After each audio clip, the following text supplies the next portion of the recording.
Қайырлы күн баршаңызға. Бүгін сіздерге жұмсақ болып дайындалатын пирожки жасайтын боламыз. Бізге қажетті заттар барлығын описаниеға толтырамын.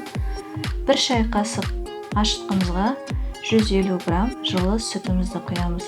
Және де ары қарай 1 шай қасық қант саламыз. Және де орта шай қасық тұз салатын боламыз. 1 кесе жылы су. Және де 1 дана жұмыртқа ұн саламыз.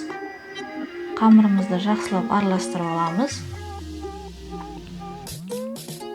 Қамырымызды араластыра отырып, үстіне 2 ас қасық сұйық май құямыз. Қамырымызды енді бетін жауып, жылы жерге қоя тұрамыз. Ары қарай салмасын дайындайтын боламыз. Салмасына менде суға бұқтырылған, яғни пісірілген картоп және де қуырылған сәбіз бен пияз. Дәміне қарай тұз, бұрыш қосуға болады.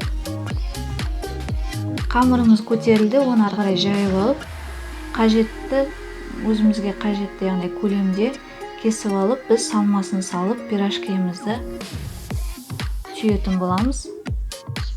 Пирожкимізді түйіп алғаннан кейін қызып тұрған майға пісіріп аламыз. Пирожкиміз пісті, өте жұмсақ. Үй жағдайында міндетті түрде дайындаңыздар, астарыңыз дәмді болсын.